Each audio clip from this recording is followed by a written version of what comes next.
pour répondre, 150 000%, j'aurais pu faire ce que je fais sans être harcelé.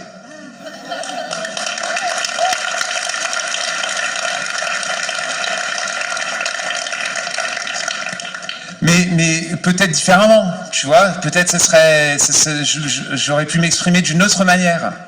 Mais ce désir qui brûlait, cette envie, cette ambition de raconter des choses, c'est la même ambition avec laquelle j'aimais bien danser habillé comme un mariachi.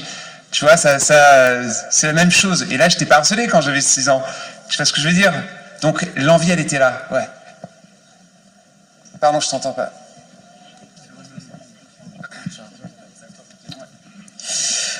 Bonjour. Salut.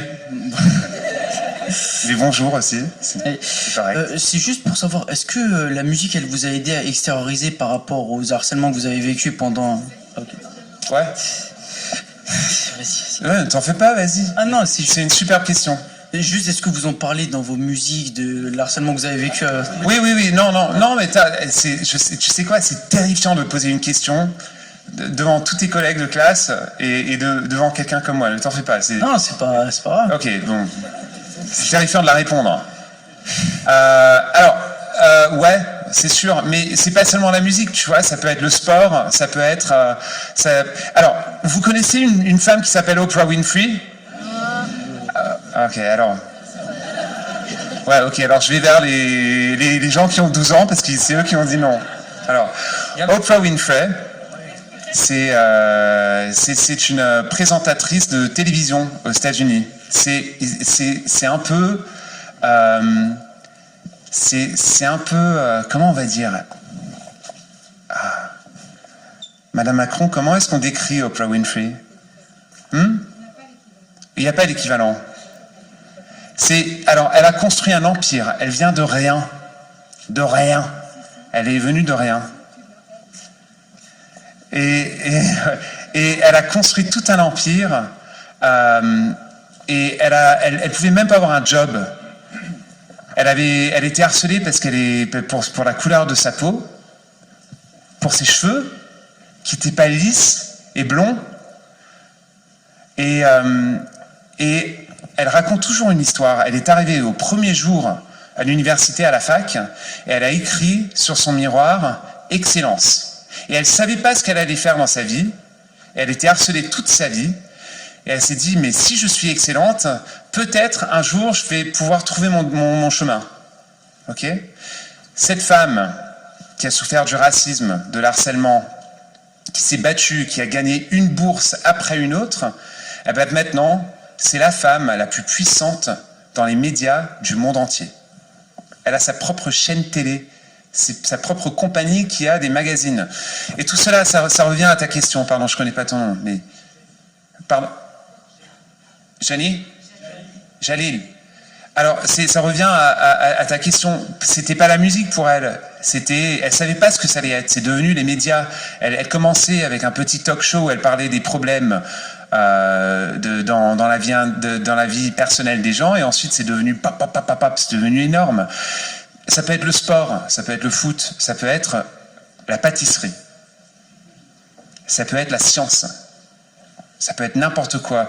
Mais oui, cette idée d'être fort et d'être excellent dans son propre niveau, à sa propre attitude, eh ben, ça te donne un sentiment de valeur. Et cette valeur aussi, elle peut être reconnue dans ta propre communauté. Et même si vous l'aimez pas trop de temps en temps, ou si vous l'adorez, ça c'est votre communauté, c'est votre habitat pour quelques années. Elle vous appartient, cette communauté. Et la communauté qui a plus d'empathie, qui a plus de différence, où il y a un mec qui est super au foot, il y a un autre qui est super avec la pâtisserie, il y a une autre qui est une génie de mathématiques, eh ben vous êtes une communauté plus riche, plus belle, avec beaucoup plus de potentiel. Et quand il y a ça, eh ben, on n'a pas besoin de s'harceler autant. C'est aussi simple et compliqué que ça. Une dernière question? Je sais, vas-y. Oh, il va y en avoir deux. Toi et toi. Ok. Bonjour. Salut. Je t'appelle comment? Joachim. Joachim. Je dis toujours Joachim. Joachim. C'était pour savoir si un moment dans ta musique, ça fait bizarre de s'entendre dans le micro. Ouais, je sais. C'était pour savoir si un moment dans ta musique, tu t'es dit je le fais un peu pour leur prouver et pour prendre ma revanche, ou ça a toujours été pour toi? Bien sûr que si. Les deux. Au début, peut-être, je le faisais comme ça, c'est sûr, hein, mais bien sûr, ça fait partie, c'est normal, ça. C'est d'avoir.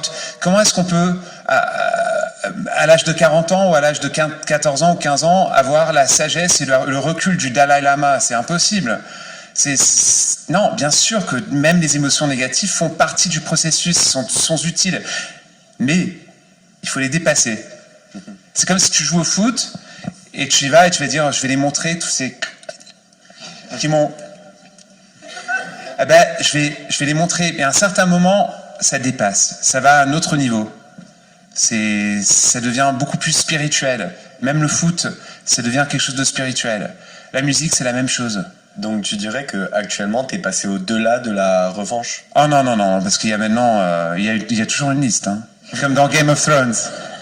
Comme comment elle s'appelle, Ayla, toi, hein?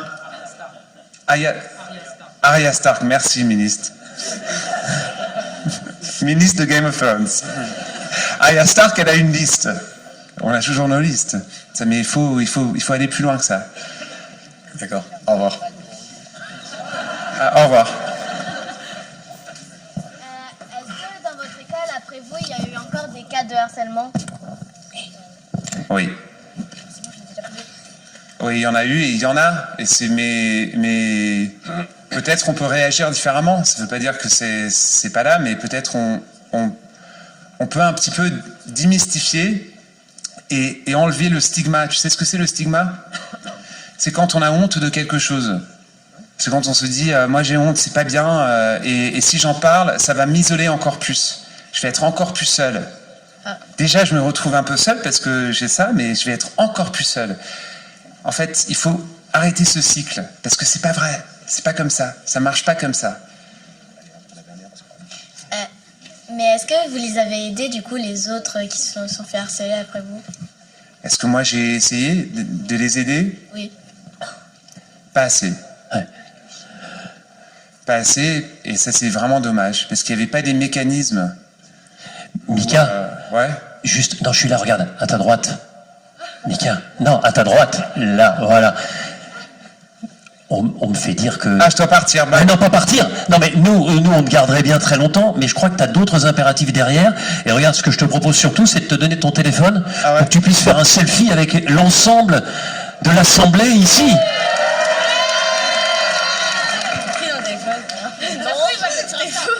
T'es folle, hein? Non. Est-ce qu'on est prêt?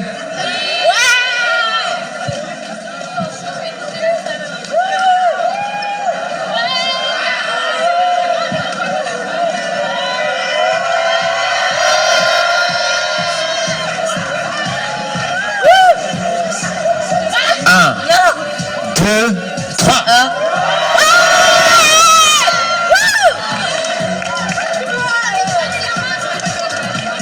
Merci. Salut tout le monde. Mika, qui était avec nous aujourd'hui. Pour vous parler de son histoire, comme quoi ça n'arrive pas qu'aux autres. Le ministre a évoqué la sienne, Mika évoque ses problèmes de harcèlement. Et on va poursuivre dans un instant avec...